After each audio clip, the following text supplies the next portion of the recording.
Hey everyone, welcome back. It's Dawn, and today begins the process video of showing you how to wrap utensils or any rounded object or 3D object with a paint skin and resining it. So this first part is going to be selecting the skin, the utensil, getting a good fit, cutting it, and applying it.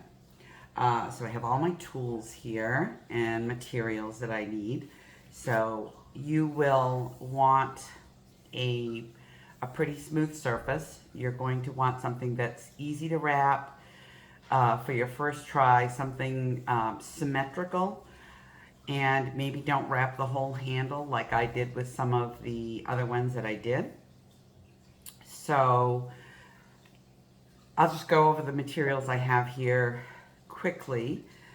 So I have some isopropyl alcohol, spray adhesive.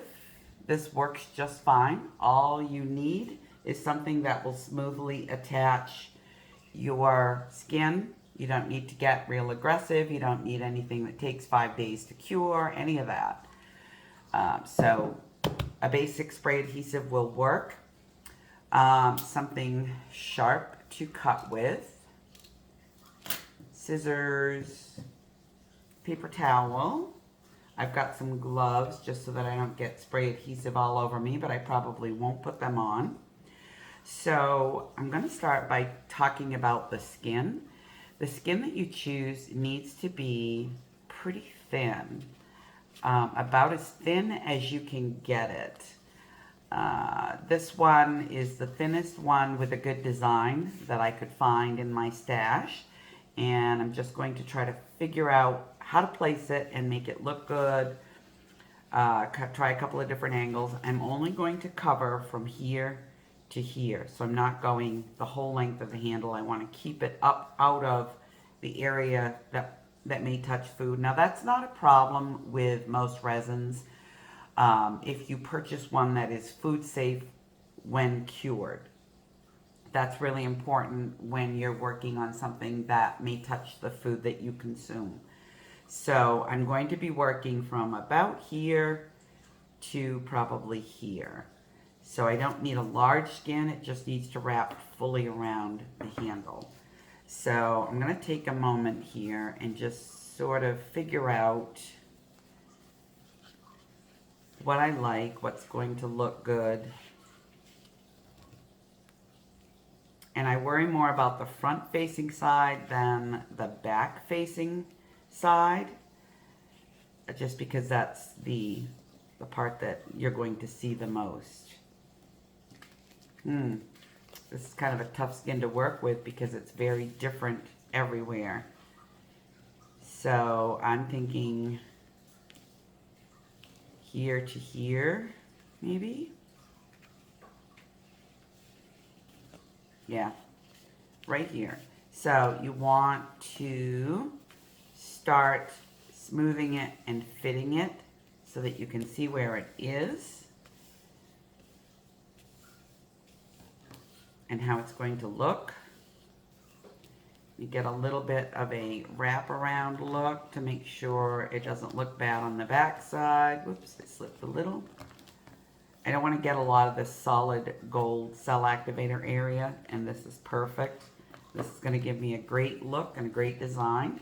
So I'm going to take a fine tip marker and mark where I'm cutting.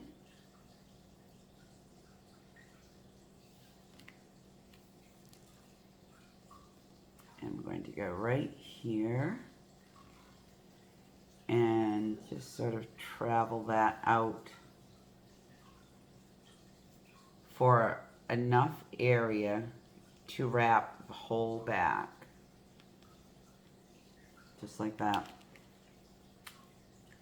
So once you have that done, you can take your scissors and just cut off the excess and mark a little bit outside side of the area so that you can cut off that line that you marked with. You don't want that left. Get rid of that.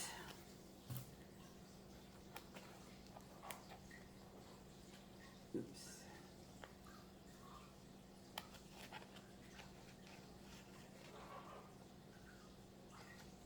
You want to cut carefully so you don't get a jagged edge or tear your piece.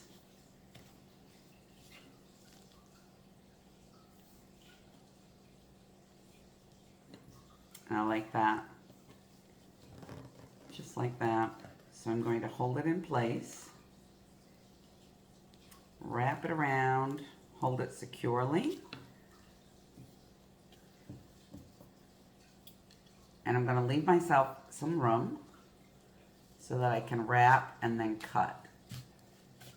So I'm just getting rid of that excess there.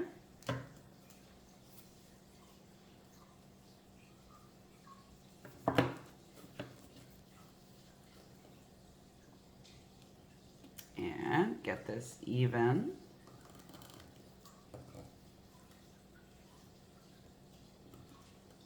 This is a really challenging project, so I would definitely make sure you have some experience and have worked with resin significantly for this project, because this is and can be a very frustrating experience, but I'm going to take the frustration out of it for you. Alright, so I'm just pressing on it. Because it's paint, it kind of molds. And it will stay stuck there for me. And I'm going to take my sharp blade and I'm going to carefully draw a line down the center and pull off the excess. Now you do want to make sure that this is firmly placed and stretched where you want it before doing so that you can put it back on with the adhesive on it and it will fit. I'm not pressing down really, really hard. I'm just pressing down hard enough to cut through the 2 layers of paint skin.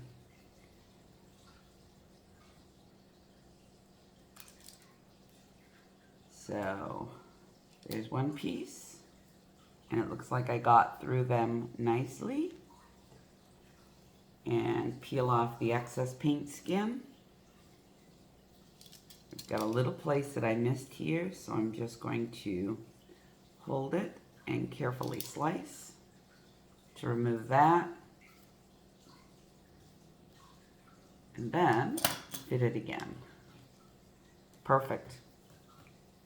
Now once I have this adhered, I can clean up these edges where they meet because it may not be perfect.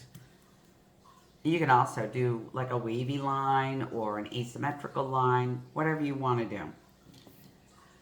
So, get my tools out of the way. I've laid plastic down. I'm going to move that. And then I have my spray adhesive here. This is Elmers Craft Bond. This can be temporary or permanent. I want it to be permanent, so I'm going to work quickly. If you want it temporary, if you're doing another project, you want to be able to peel things off, like if you're masking, you would you would spray both contact surfaces and then let them dry for 3 to 5 minutes, I think it says on the can, but that's not the case with this, so we won't go into that. And this does get gooey, and we don't want it to splatter. I'm just going to clean that up. And whoop, sprayed straight up.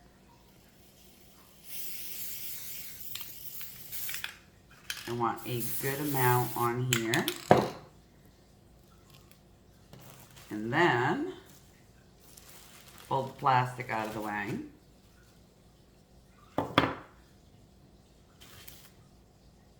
Reapply this.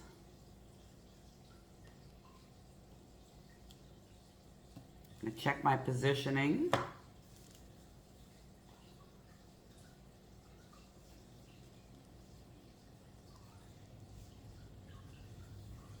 I can go up further. I don't want an overlapping seam at all. So I want to make sure that it is in the same position that it was in when I cut it.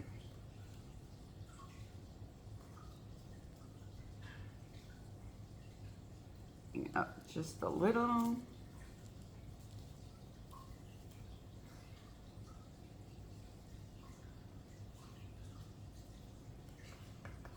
Okay, so it's on. Got a little wrinkle there, but you can easily smooth this out, and you do want to smooth it out. Careful not to wrinkle or move your skin too much, but just rub it and smooth it with your finger or thumb all around so that, see this wrinkle here? I want to make that go away by pulling gently on it until it lays flat and you don't see the wrinkle anymore. Just like that.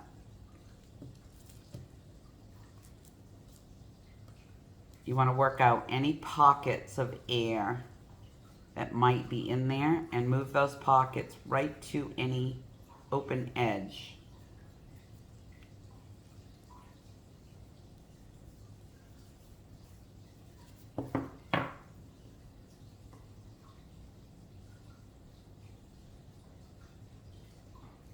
You want it completely smooth. You see the air. You probably can't see this as well as I can because you're not as close as I am, but you can actually see the air under the surface.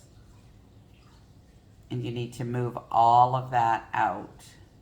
I'm not pressing really hard. I don't even know how to describe the pressure, but I'm not dragging the skin, the paint skin. I am just gliding my thumb firmly over the surface to make sure I move any air pockets out to the edge and off into space.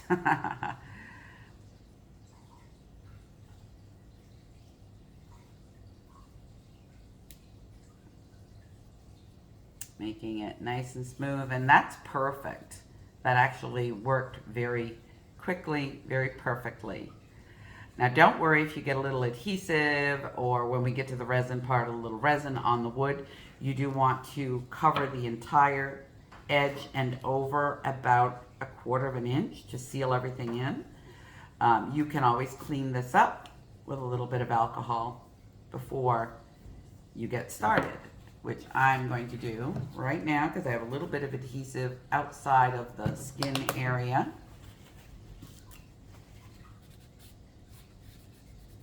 If you're buying these, when you first buy these, they have a food safe wax on them, and you want to remove that with alcohol on a paper towel before you start it. Now that's a step that I skipped because I had already done it, and I re-wax these with wood butter, which is food safe, when everything is completely done. So I have no adhesive residue, and I'm going to let this sit for 24 hours, and then I'm going to come back and I'm going to show you some great tips to make this easy to seal in with resin. I'm going to be using Bond Craftor UV resin that is food safe once it's cured. And I'm going to show you how easy it is to do that instead of using like a thick coating resin, which will never come out perfect. The UV resin will, I promise. I'll be back when I'm ready to resin.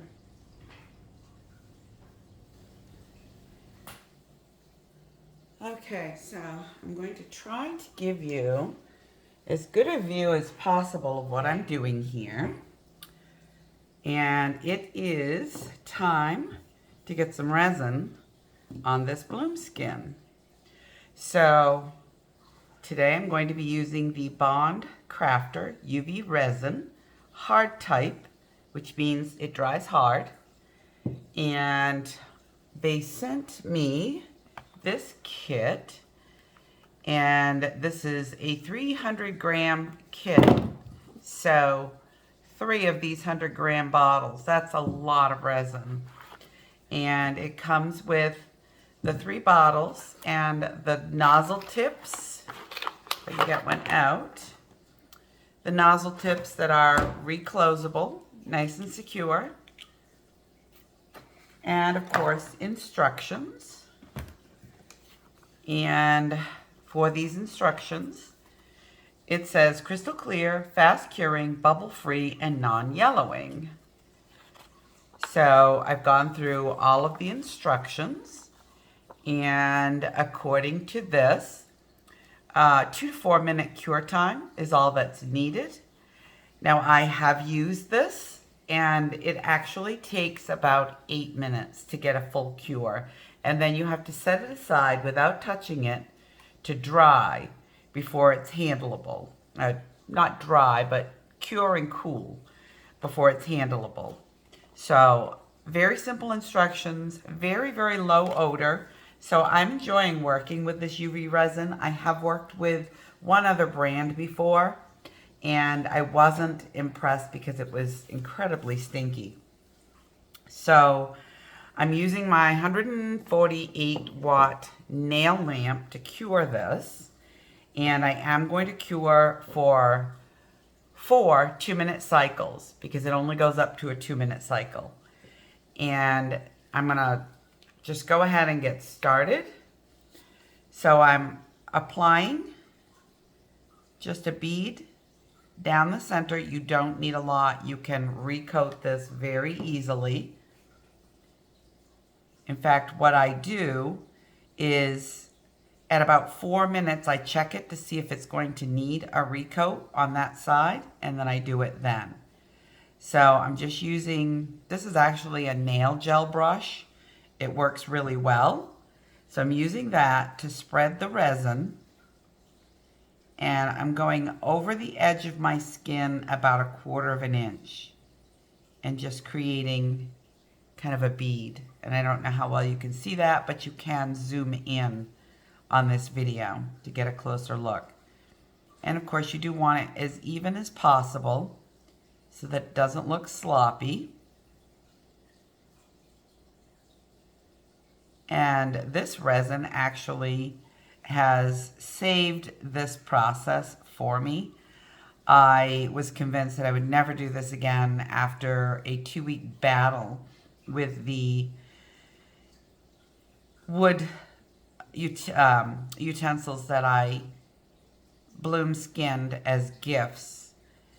And oh my God, it was awful, and everything that could go wrong did go wrong. And I said I would never do it again. But having used this resin for the final coat on what was almost a failed, very expensive process, I would do this again. I would definitely do this again. The results are gorgeous. I love them.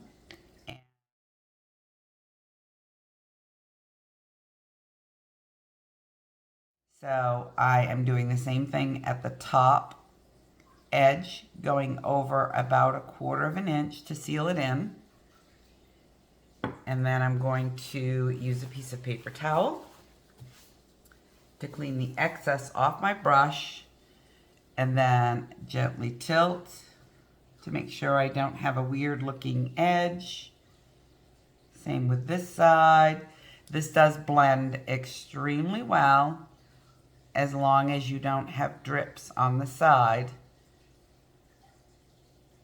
before you cure it. It needs to be smooth, just like that.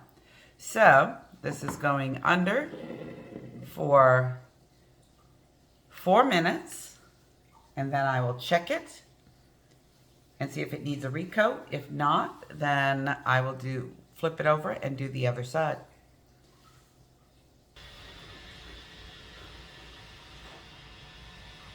Okay, so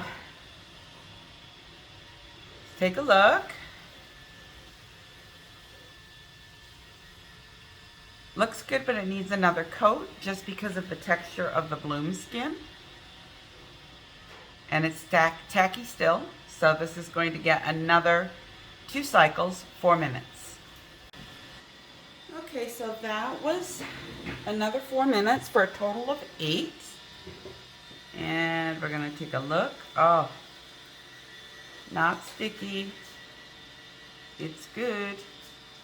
So I'm going to flip it over and do the same process to the back side.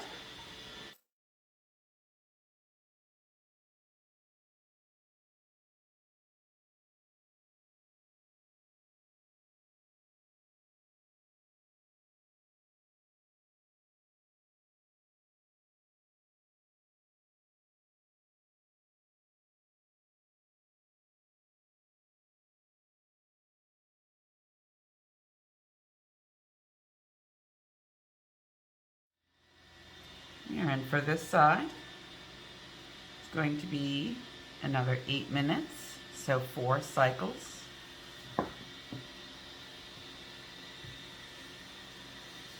And I will be back. That was 8 minutes. And just gonna take a really good close look.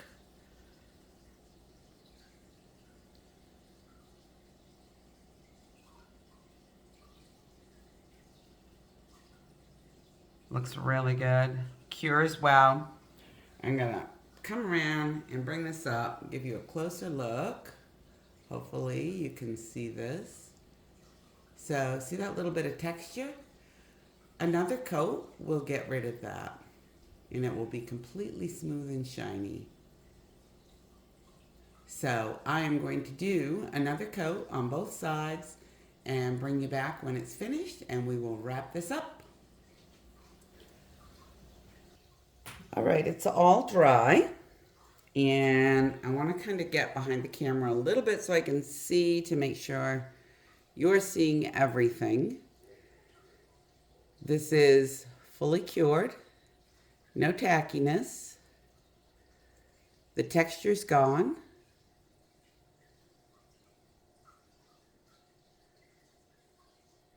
And it's quite perfect, actually.